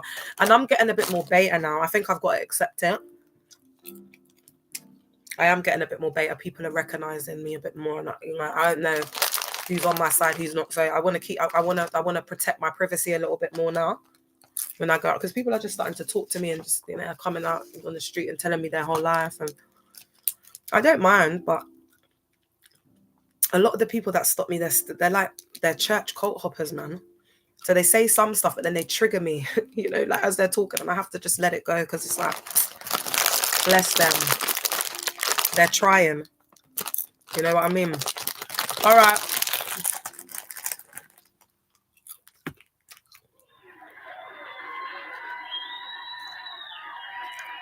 All right, so why people do this? The pick-me's, the people who thing you in your back, the haters, the people that you thought were your friends and turned out to be a Judas. Because that story of Judas, it's just symbolic for like these people, like the trauma of the people that you trusted and this and that. There's actually a deeper message that I'm not going to talk about, but for the people that have heirs, like he who has an heir, let him hear. Like go and meditate on it, do you know what I mean? And ask for the hidden meaning, because that's what I'm going to do after today. And then if I feel like it's something I want to share, then I will share. But I think we should all go on that journey, guys, because we've been betrayed, boy. Tapping into that consciousness of Christ, do you know what I mean? Like when he got betrayed by Judas, like tapping into that, because they don't understand like the consciousness of Christ and whatever. They just do so there's no healing, there's no, just the MESS in there, child. That's all it is in there. All right, let's get into it. Why do people do this? The psychology and the metaphysics. Like up the live on TikTok, please. Projection. So let's look at the works of Freud. So he described projection as when people deny their own unwanted feelings and instead project them onto someone else. A so-called friend who envies your confidence or style may accuse you of being fake or attention seeking. Like, you know, them girls that I was telling you that don't have the face card. Oh, why do you always think that, you know, you could just get what you want because you're you just act so entitled? Like, you need to think about other people's feelings, you know. Hater, ding, ding, ding, ding, ding, projection. We need to start calling things out for what they are. Why can't you say I just look nice? Why don't you say, oh, you've lost a lot of weight? Why can't you just give a compliment? That's because of your mother wounds. And then you want to come and start preaching to me. You haven't even dealt with your mother wounds, so you're projecting onto me, chair. Thanks for the roses, Marv. All right, my love. And I'm just standing there looking at you like, you're pathetic. Because here you are throwing stones when you live in a glass house. It's like, what, babe? Like, and I'm too woke. My intuition is too on point. I've spent too much time alone with self. And that's why I keep telling you, lot, spend time with your blood clot self. Stay in your yard, because then you'll become invincible, unstoppable, powerful. It's that being like one with self and knowing who you are, and being confident and not giving a damn about anybody else. You know, walking in your true authenticity, your truth, not caring about, you're not living for anyone else. Who are you living for? Thank you, Miss El Rose. She said, mic drop. Who are you living for? Who are you living for? And that's why we've got all of these uncles in unhappy marriages, sleeping with everybody in the UK, spreading STDs, because, you know, they're living for something. They're not living. They're living for someone else. They're not being truthful with themselves. Oh, child, people have done me so dirty, and you know, I don't care anymore. And I think now the delivery is just with such, you know, calmness, because I don't need to shout and scream anymore. I'm in my feminine energy. I've been in survival mode my whole life. I just give up now. I'm not in survival mode. I'm just going with the flow of life. You lot are going to see me coming on here with head wrap soon, and, you know, like flowing gems, and, you know, like with all my crystals on, and just being like, you know, we have to just, you know, you're going to see that side of Leah very soon, because I don't want a man anymore. So I'm digging deep into my spirituality, because, you know, my first and last love was, you know, call me the Lauren London of the UK. That's all you need to be doing up, because yeah, I'm done for the rest of my days. I just want to just focus on the collective, and getting justice, really. You know, I don't know how long that's going to take us, but guess what? I don't want a man, so I'll just put all my efforts into this, into the cause. Oh, isn't God so good? I've experienced my true love.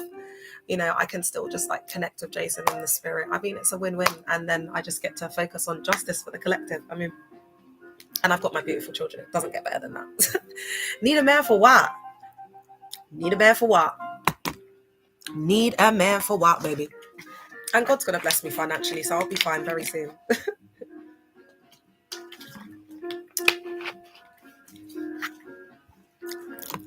All right, let's get into it. I've been trying to start this for about an hour and 7 minutes, to be precise. That's what it says on YouTube.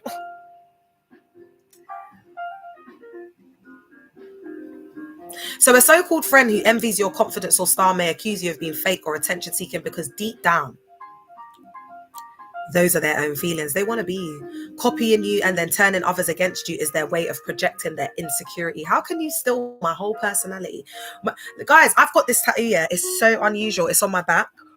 I don't know if you guys can see. You can see a bit of it there, right? TikTok, okay? You can see a bit of it there. YouTube, I don't know if I can stretch, but you can kind of see it there. Instagram, same thing. I got a tat there. I got for my nan. This girl that I'm telling you about, that wanted to live in my skin, that wanted to be me, like she's just a fake counterfeit version of me, like wanted to clone my life, has gone and got a tattoo here. She got it like a year or two after, and I just thought, why did you do that? Like that's what I did for my nan, because my nan didn't have a grave, like she got cremated, so I did it like it's like a memorial to my nan. The girl couldn't even let me have that. It was just everything. She was just trying to take everything from me. If she could have taken Jason, she would have bloody well taken him too. Do you know what I mean? So what did she do? Take my friendship group. She tried to take my life. But that timeline, that was unalived. My time of being in that group and being in that season was unalived. That was a season that passed. But you see how she's in that karmic cycle, because she tried to destiny swap with me. Now you're on that cycle. Do you know what I mean? Because you reap what you sow. It's a karmic cycle, chair. You reap what you sow, man. I'm telling you. As I keep on saying to you, be careful, women. Be careful with the ghetto goddess. Be careful with me, man. Because I've been to HEOL. I've faced the DEVIL in the face. Do you know what I mean? Like I've done all of that. I'm not just I ain't a talker. I'm not just on here, you know what I mean? Like just talking for the sake of it, like the fake Christian GMs. I'm not doing that. I really been about this life in real life, like I kept saying. But I had so much trauma to deal with, so much trauma to unpack. You know, people were just hearing bits, and then these people were trying to come and be talking human fecal matter. Like, you guys that are like in your 20s and whatever, you lot are like kids. Have you seen my man that I put up? He was 25 years old. The kids, I think it's the genetically modified food. You know, like as the time has gone on, they haven't been eating real food as well. And then they're, you know, a lot of it's been kids raising kids. So there's a lot of, it's the generation from the millennials. That a lot of them ain't cooking. These kids have to raise themselves. They're eating takeaways. They're like kids, like babies. Oh, I'm sitting on the charger. That's where it is.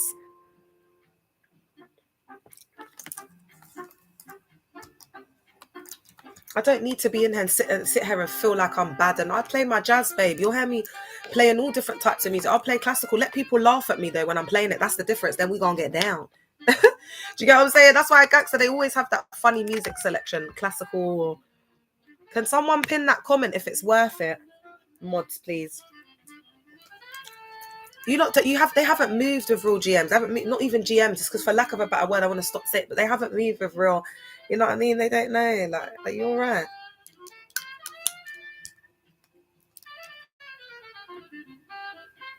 I'm a widow. That's how I felt when he unalived, like back then, and it feels the same. Like I feel widowed and grieved in heart. And let me tell you something, baby. God is close to the brokenhearted and the widow. But God is close to the widow and the brokenhearted. Don't play with me, babe. I'm not the one. I'm grieving. I'm in mourning right now. God is fighting my battles. Try me. Try and come against me right now and see what God does. Try me. I dare you. Leah, what about the people who have been the betrayer? Because a lot of people, due to trauma, end up betraying people. I've realized. Ooh, that's a good one. Do you know what? Yeah, that's similarly that theory. You know that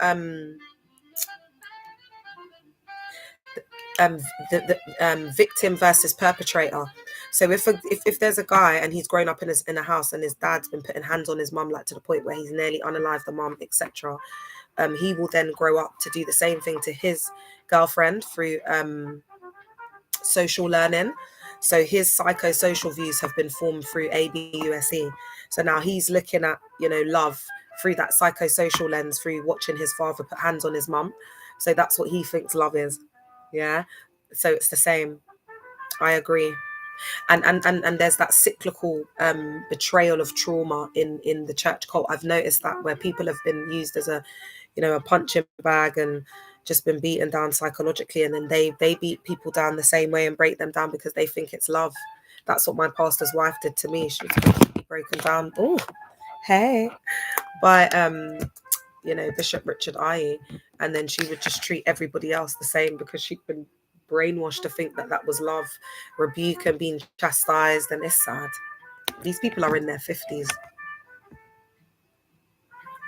believing that. Oh, why is the charger not charging? Yeah. Or maybe I've put it in the wrong way. Oh, Instagram, I'm just going to have to be on here until it starts getting it going a bit lower, yeah, because I knew that charger wasn't going to work for long because I got it from the pound shop.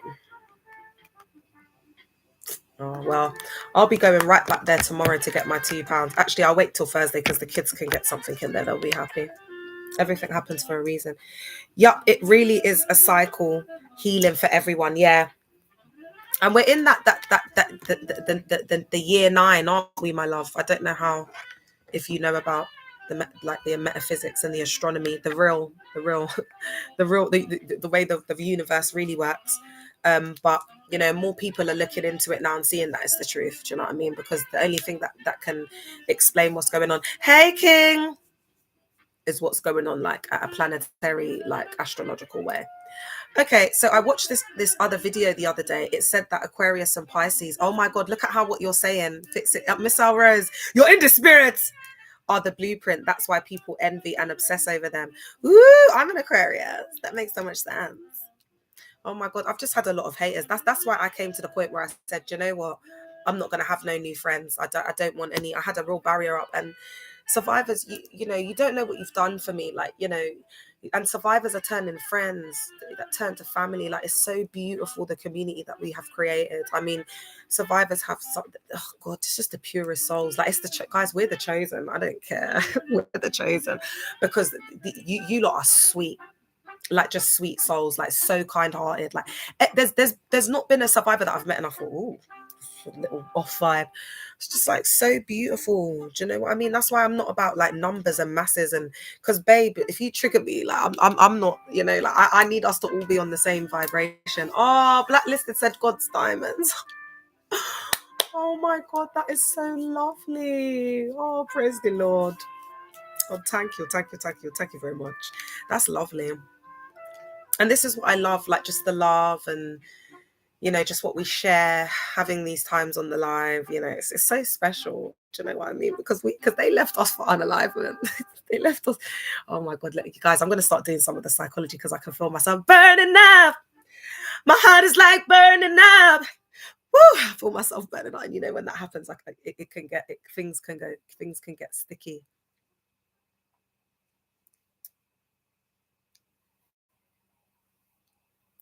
So copying you and then turning others against you is their way of projecting their insecurity onto you. Okay, identification and identity theft. Let's look at some Freudian ideologies to understand why these 304s do this up. Why do you get them gal there that want to live in your skin? You dye your hair blonde, but they don't do exactly the same thing. They'll do it in a slightly different way. Like, for example, this girl's like birthday looks like, let's say I did a tutu, because my style's very individual. Like you'll notice, like, with my fashion, and, you know, I'm a creative, so I don't follow fashions, I create. I'm a creative. So I don't dress to please man. I dress to it's part of my art, because I'm an artist. I sing, I paint, everything is artistry in my fashion, and a lot of art, a lot of like fashionistas, and, you know, whatever, creators, whatever they are, they're creatives. That's what they are, you know. And this girl is not a creative. She has no style. She's dull as hell. Pick me, Barbara the Builder. Say she would copy a lot of my fashion, my set, and I can see now that she's lost, because back then she would copy it but just change it a little bit. Like, I get my haircut, so like I get blonde, I get my haircut. She's getting, you know, like I don't know, like red in there. Do you know what I'm saying? And maybe shaving the whole side. I didn't shave the whole side. I maybe just had it short, like symmetrical, like, and like, but she'll shave. You know what I mean? It's stuff like I get my tat, she gets her tat. You know what? You get what I'm saying? It's like that type of vibe. Like, just wanting to be you, like not wanting to be like you, wanting to be you. And so when a person gets obsessed, it's like Silence of the Lambs. And that's why you need to, like, know your self-worth and know who you are, so that you can identify these snakes around you. Because when you don't know who you are, you're a target. You're a target for manipulation. You're a target to get, you know, manipulated. You're a target to just be used and abused and be treated like a doormat. And that's why I'm saying to you, like, wake up, survivors. Like, come to the survivor link ups, meet people who are like-minded.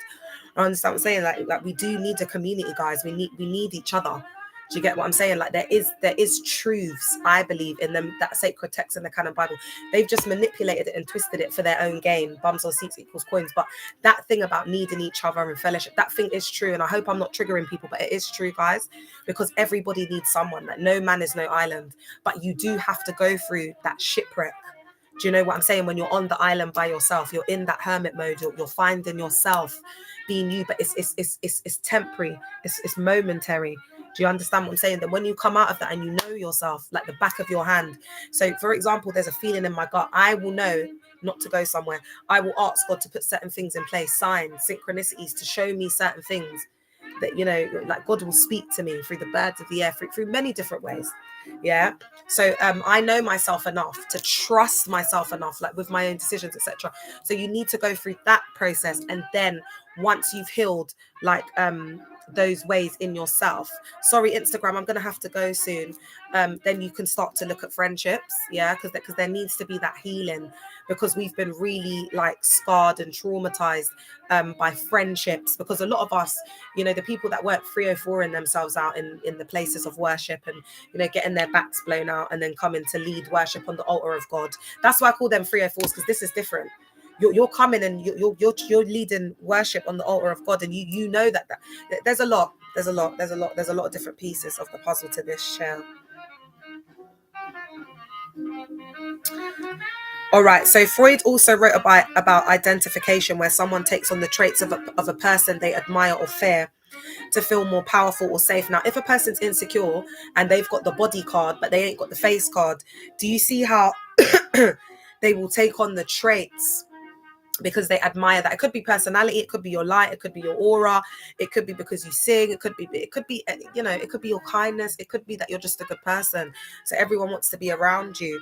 Isolation was painful, but it was necessary for us to individuate. Ooh, that's a posh word. Go on, Miss Elrose, with your bad self. You get me? Ooh, you did that. You did that. All right, so and they think it's all for the internet and whatever, but when people are around me for 5 minutes, they can see I'm just like this. Do you know what I'm saying?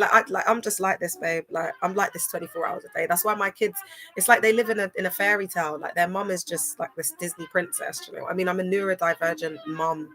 You know, like parenting, just like being, you know, I'm fun mum, but not fun mum like in Mean Girls. You're like an embarrassment. I'm like fun mum with like disciplines and rules as well.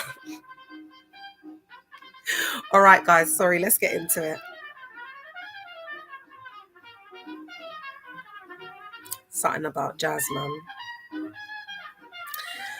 So when a person mirrors your clothes, speech, or personality, it's a form of unconscious identification. I hope you're on here, babe. My ex-BFF from secondary school, because it's called it's what you were doing it's called unconscious identification, just so you know. You could, because I know you like writing stories. So you can go write that in your little journal. Let me say it again, just so you've got it. Unconscious identification. You might want to go and look that up later. All right, my love. In healthy friendships, it's harmless.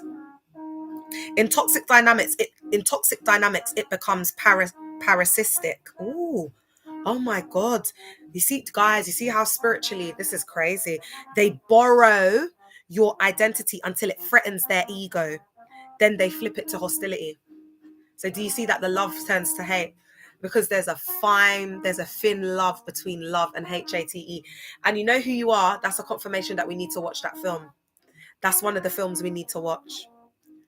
Parasites require a host of what? Ooh, Blacklisted knows a lot about a lot. Tell us, Queen. Educate us, wise one. Educate us, wise woman. Parasites require a host of light.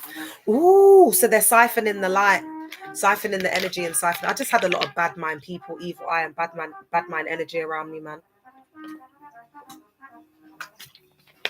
People smiling to my face but chatting me behind my back. Smiling in my face, but, and you know who you are. You're lucky I got some kids, babe. You're lucky I'm just talking about it on the internet, because you know how I really get down in real life, girl. You know how I really get down in real life. Do you know what I mean? Because no one can save you. Not even your baby daddy, because I'll be telling him things that he doesn't even know about you, girl. So let's not do that. Do you know what I mean? You want to keep this private, girl. You want to keep this under wraps, baby. That's what you want to do. You want to keep it under wraps, because I'm not the one. I'm the original. I'm not the one, baby. I put you on. Are you all right? You need to remember what it is outside in these streets. You're delulu. You've deceived yourself, chair. Kicked me when I was down, you know. Started chatting. Wow. Just adding it up. Like, just adding it up. The math ain't mathing.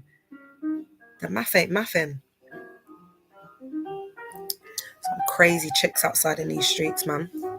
All right, shadow and envy.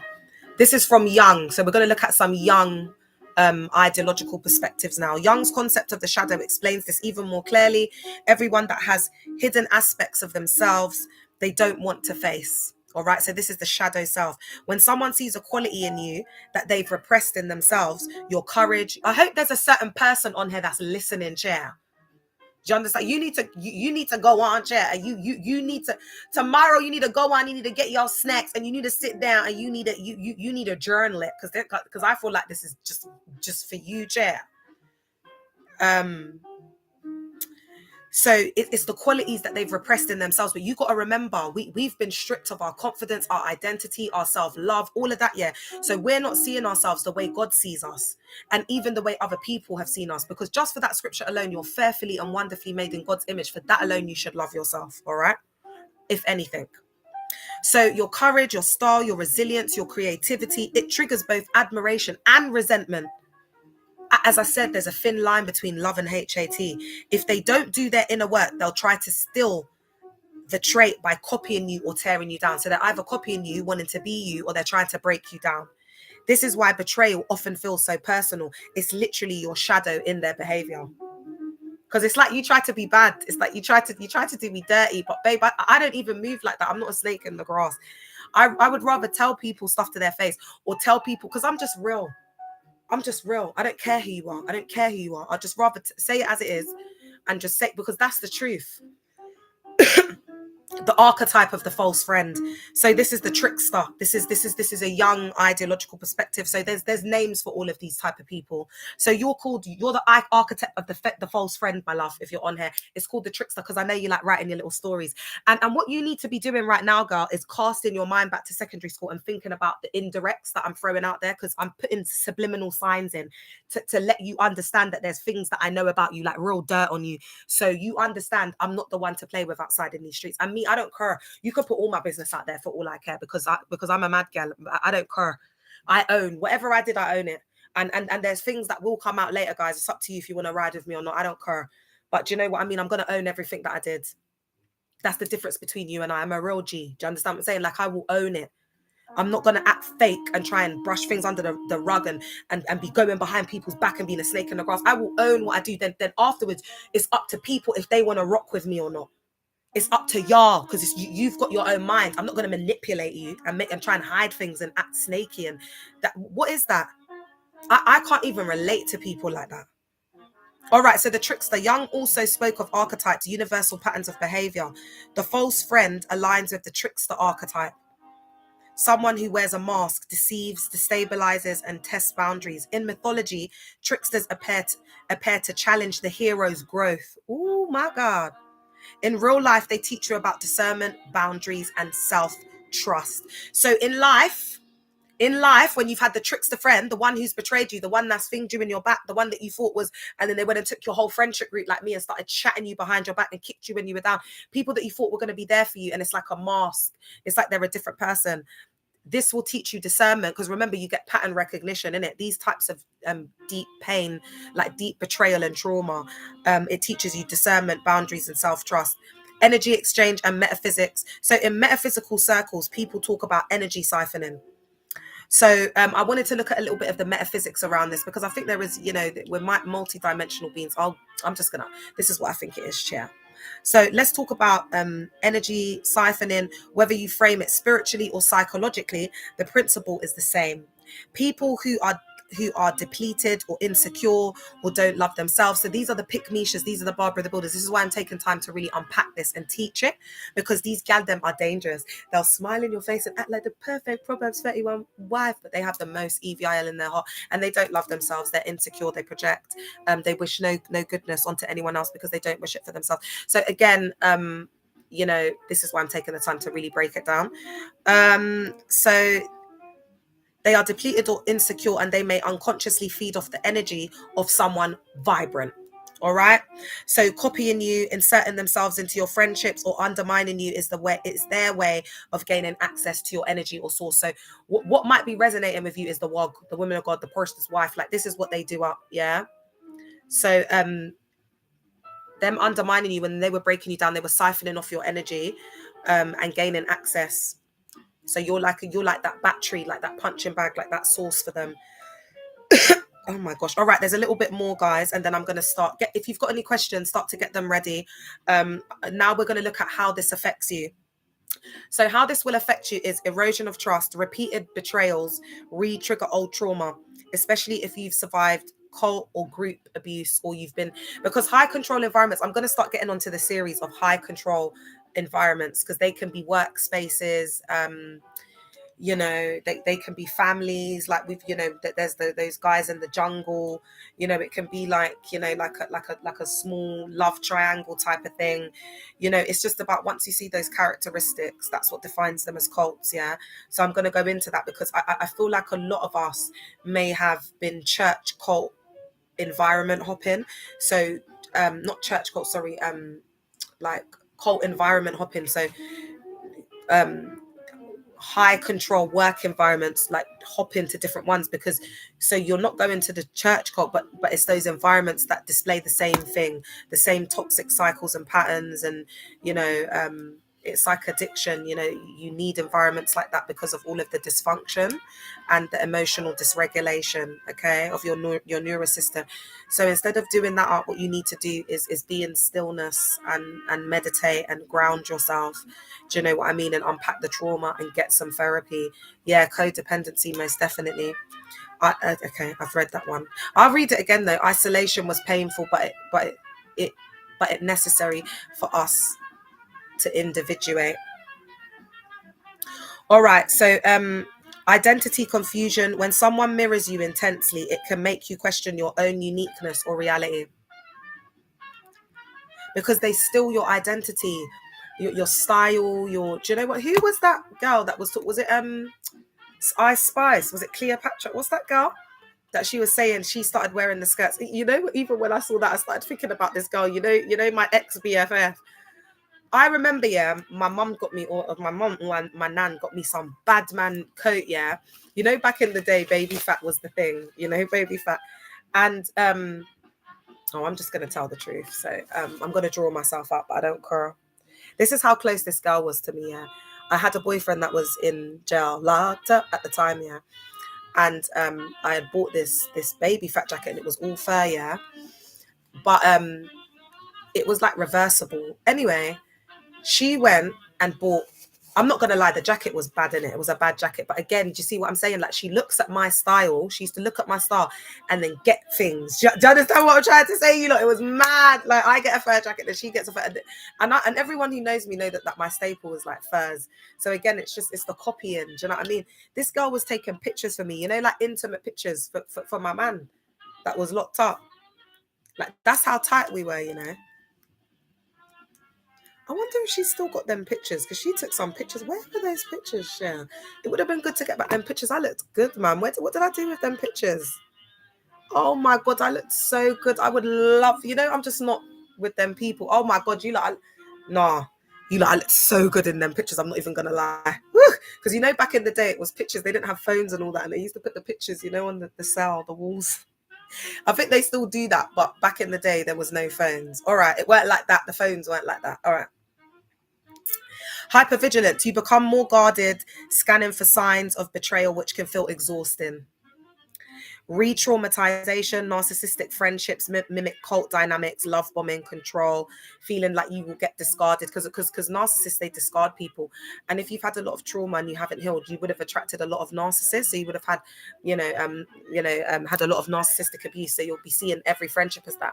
And then the last one with the places of worship would have just exasperated that for us, to the point where we just completely isolated now. Okay, but we've got to start moving into, guys, us taking our life back and our power back, and, you know, forming friendships, because we deserve to be happy. We deserve to be happy and experience love through friendships, not even like, you know, romantic relationships, because I feel like that needs to wait, child, because the last thing you need is one of these guys, do you know what I mean, coming and messing up your head, and then before you know it, you're sectioned. Just focus on getting, you know, like a nice sisterhood, a nice, you know what I mean, like just working on yourself, you know, loving self, showering love on yourself, spoiling yourself, focus on you. All right. So how to protect yourself. So strengthen self-awareness. Jung believed integrating your own shadow makes you less vulnerable to other people's projections. So that's why I'm saying, don't be scared of the darkness. Like, I've got aggression and anger, but I can bring that out at the right time. I'm learning to balance it now. And this might involve getting put on meds, guys, you know, like taking practical steps. Do you understand what I'm saying? To have that self-awareness. Part of me getting to this point was having to get those meds and go on antidepressants and working with the mental health community team and services in partnership, even though they're not that great. But you know, just doing my part, like taking my meds, and even when it's hard, because do you know that in itself, when you're suffering with mental health, just being able to take the meds and not having to start that whole cycle, that is an achievement. That is an achievement. And it's the small wins, okay, guys? The more you know your values, boundaries, and wounds, the less someone else can manipulate or mirror you. So again, that's why I was saying the first thing that you should do, instead of looking for a place of worship, is establishing your morals, your boundaries, your self-worth.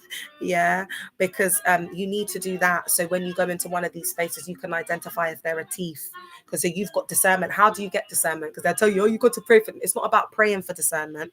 It's about working. It's about doing shadow work. That's how you get discernment. Clock that. Clock it. Clock it. Do you know what I'm saying? Like, let's clock it. All right. Limit access. Oh, this is big. Learn the art of disassociation. Learn the art of disconnecting. Learn the art of being in your Queen of Swords energy or your King of Swords energy. Do you know what I mean? You're just like, cut it. Do you understand what I'm saying? Like, we don't need you. You get luck off, cut off. Do you understand what I'm saying? Like, you've got to learn the art of complete disassociation and detachment. Okay, so be in that energy. Be in that King and Queen of Swords energy, like no entry. Do you understand? You're like a stone. The art of detachment. Yeah, man. That's what I do, because I'm an Aquarius and a Scorpio rising. So it comes, it's like the air I breathe. Do you know what I mean? Like, I just cut you off, chair. Do you know what I mean? That's why it's like, don't rap with me, don't play with me, babes. I'm not the one. I don't chat to my dad. Like, let's not go there. Do you know what I'm saying? So, all right, I want to do this before my battery unalives on thingy. All right, so you don't have to HATE them. So this is the difference between forgiveness and just like not forgetting. So that's why when people come on and they ask me about forgiveness, they just get blocked, because it's not your business.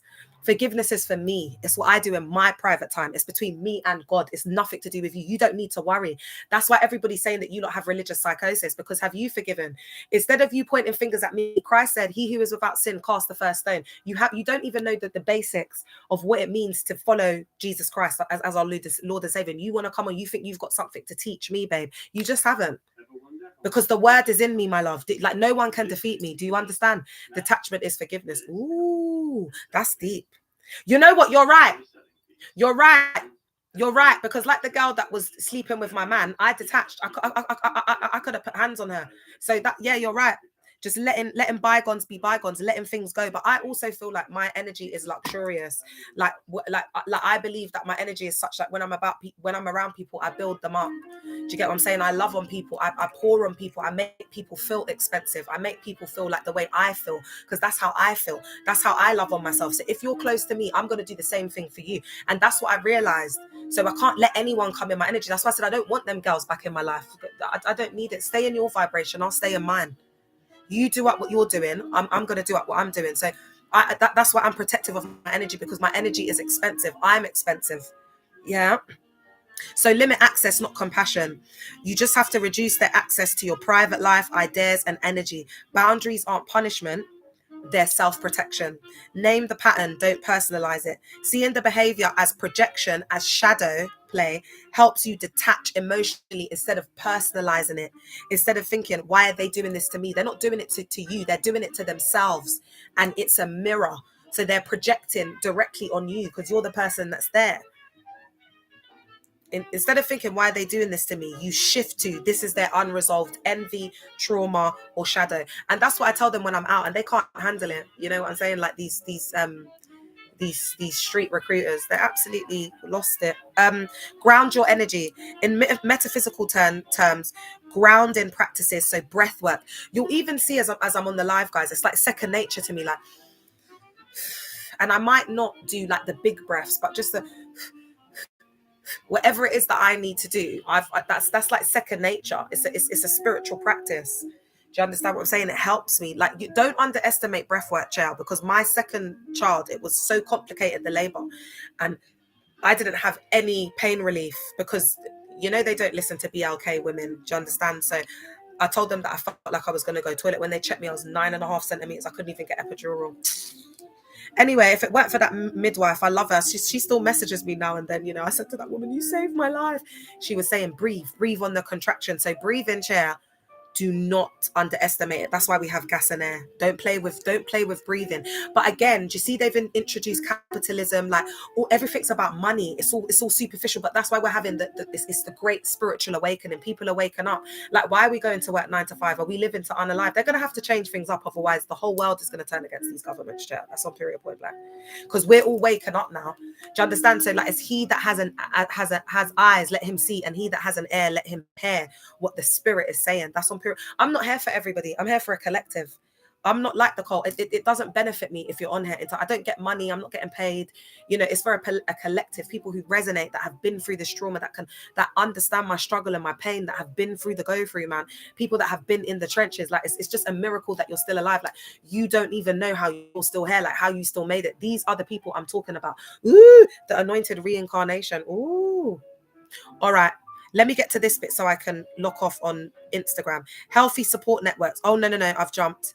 So breath work. So breath work, prayer, meditation, time in nature, silence, being still in God, resting, help you seal your energy and avoid being siphoned. Ooh. But remember, their prayers are like clanging cymbals, so it doesn't work. That's why I said they're NAKED in the spirit. They have no power or protection, all right?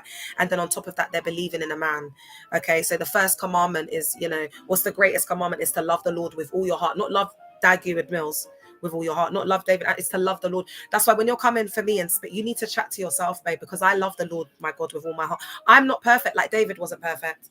You know, like Jeremiah wasn't perfect. Like Noah wasn't perfect. Like Jonah wasn't perfect. He had to get swallowed up by the fish. Don't play with me. I know the Bible inside and out like the back of my hand. The true word of God is written on the hearts of the real sons and daughters of God, my love. That's also a scripture, if you did not know. Yeah, part of the royal priesthood. Don't play with me. I'm not a Nija. It's y'all that don't know God, not me. So the first commandment is to love the Lord your God with all your heart and all your mind and all your soul. And the second greatest commandment onto that is to love your neighbor as you love yourself. So how are you going to love your neighbor if you don't LOVE yourself and you're worshiping a man and not God, and then you want to come on and have some chat for me? No, not going to happen, my love. Instagram people come to YouTube. Oh, is it? Are they coming to YouTube now, Jail? All right, so healthy. So psychologically, it regulates your nervous system and lowers your reactivity. So that's why I'm saying get outside, get into nature, ground yourself. Even being in the rain is also good. Healthy support networks, betrayal isolates, healing reconnects. Surround yourself with people who are consistent, not performative. Online collectives like ours can become a counter narrative to the toxic patterns.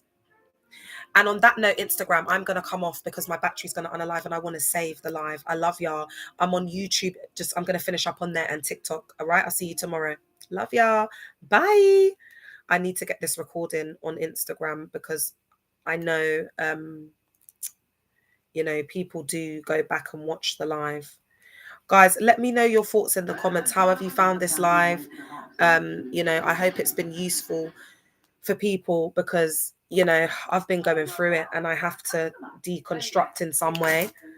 I have to let this out. And I feel a lot better. I had so much just pent up inside. And I think I'll do some content on this as well. Or I might use the stuff, if the lighting's all right from YouTube, if it's bright enough, I might put this. And I've got lighting. I just bought a tripod. It's in the bag. But all right. So healthy support networks, betrayal isolates, healing reconnects. So we have to surround ourselves with supportive infrastructures. And that's the thing, guys, you know, like it was our community, it was our world, it was our life. Like they had us completely trapped in these self-sealing systems. So that's why I'm saying, it comes with time. Don't force it, no pressure, don't rush it. It will all happen in the right time. Remember I said to you, move with the flow of life. Because once you do that and you're moving in that tributary of life, you're just flowing along that tributary. You know, imagine yourself, visualize yourself just lying in the tributary. It's smaller than a river. So usually it will be like a little pathway. So you imagine that you're just moving to the flow of that very small river that's called a tributary. I remember learning it in geography and I feel very posh when I say it. No, it's just the other day I was where was I? I was at that place. I don't even know. I was like, oh, this is such a lovely tributary. That's why I was like, don't play with me, babe, because I could just marry a rich whitey guy. Like, don't play with me because I just absolutely love it. I adore it. The Earl Grey tea, please. Don't play with me, babe. I'm not the one. I grew up in the hood of Notting Hill Gate. So my first job was in Oxford Street, Duke of York Square. Do you know where Duke of York Square is? Sloane Street, baby. Yeah, that's why the hood I come from, like, is different. Like, we're different. Like, the West Gal, it will always be that in the hood. Yeah. All right, let me finish up. I hope you've enjoyed the live. If you have any questions, get them ready, guys. I'm going to start to head off now. So, bottom line, Freud explains the mechanics, projection, identification. Jung explains the symbolism, shadow self, dealing with doing the shadow work. The trickster, so that archetype of the fake friend, because it's Jung that all of those archetypes, that the archetype ideological perspectives come from Jung, and as a result of in my book I am going to be kind of continuing. There'll be a continuation of Jung's work, especially around the archetype ideological perspectives, because we do put on the cult pseudo personality of the cult leader. We're cloned. It's an echo chamber. So the works of Jung, I feel like we're fulfilling his work through being that collective consciousness, and we are a collective that share in this shadow trauma of being in these abusive places and spaces of worship. Yeah. So Jung describes this through symbolism, and metaphysics explains the energy exchange. Together they show people copy and betray when your light triggers their unhealed darkness. So the trauma, that's why people snap, they trigger it. And that's why an asist, it just gets like, they'll just trap thing you for, it's that part of it. Do you understand what I'm saying? It's that trigger. It's the trigger just for the fact that you just, because of this. Do you understand? It's and again, it's that unhealed darkness. Because we carry the epigenetics, we carry the trauma through the epigenetics of our ancestors and our forefathers. So unless there's been that healing, do you know what I mean? They'll carry on those same toxic, destructive traits. People copy and betray when your light triggers their unhealed darkness. The effect on you is real and traumatic, but also an invitation to deeper boundaries and self-trust. Oh, isn't that lovely? And again, this is about trust in self, isn't it? So it's like, guys, we get knocked down, but we get back up. They fall down, but we get up. They fall down, but we get up. For a saint is just a sinner who fell down, but he couldn't stay there and got up. We fall down, that's it, but we get up. We fall down. I'm sure Donnie McClurk is DL. Hey, Miss CHM, I'm sure that Donnie McClurkin gives DL vibes, isn't it? I know he said that he was that way inclined before, but anyway, let me finish up, guys. Miss CHM, did I answer you back? I think I need to answer you back. And anyway, I'm going to be responding to people's WhatsApp after, because, I'm living life. I'm feeling unwell. I had a little nap today, guys. So I'm going to be living life on these WhatsApp online streets tonight. Yeah, your girl is going to be answering WhatsApps tonight. All right. So protecting yourself isn't about shutting down. It's about staying grounded in your identity so no one can steal it. And on that night, guys, I just want to say you're lovely. I love you as you are, your true authentic self. You're amazing. You're the best collective. You've really been there for me. Do you know what I mean? I wouldn't be here. We need each other. That's part of it. That's why, there's that talk of like fellowship, but it's not about the way they do it, like in a religious, like institutional, like conference, very trapped, self-sealing way. It's like this in the equal exchange of energy, lifting, building each other up. That's what it's about. It's love. It's also that's why when you look at the Stephen Hassan influence continuum and you see healthy leadership, it's helping people to be their true authentic self, because actually they did a study and authenticity is the highest vibration in the universe. We were mistaken in thinking that it was love, but you can't have true authenticity without loving yourself. How about that? And on that note, I'm going to end it. Oh, Miss Alright said we love you more. No, I love you more. No, I love you more. No, I love you more. Oh, stop it. No, you did it. No, you did it. I love 90s, like Clueless. She is literally the Polaroid of perfection. Na, na, na, na, na, and she'll give it to you in a second. Looks can't deny. She wears a heart on her sleeve. I'll steal you away, not just for one day. Whatever. I'm trying to do my homework and she's talking about some little party. I'm sorry, if she doesn't do her assignment, then I can't do mine. I don't know, it reeked. I think that was your imposter perfume ambler. Oh my God, whatever, as if. Oh my God, I love Clueless. It's the best film of all time. And guys, I'm not gonna lie, I wanted to be Cher. I know Dion, and probably you'd say I was Dion because I wear my braids and I dress like her. And I'd say it's probably a mixture between Dion and Cher, but that's what I mean. My fashion, listen. If you go with that 90s fashion, yeah, like Ralph Lauren, like runway, like 1997, like your staple pieces, like your capsule wardrobes, like your tans, your blacks, do you know what I mean? You'll never go wrong. Like, you know what I mean? Like you go for that kind of like the tartan, do you get what I'm saying? Like skirts, you know, like all of that, like that very, like that old fashioned look, like is it old fashioned? I mean, I don't know what they do. That's a bit of like the 90s with a spin on it, but don't be doing that up because it's an MESF. Just make them are making themselves look old. Just do you, man. And on that note, I'm gonna go be your true authentic self. I love you guys. I'll be on tomorrow. I want to say, guys, this is gonna come with a trigger warning, and I'm gonna put a post out before.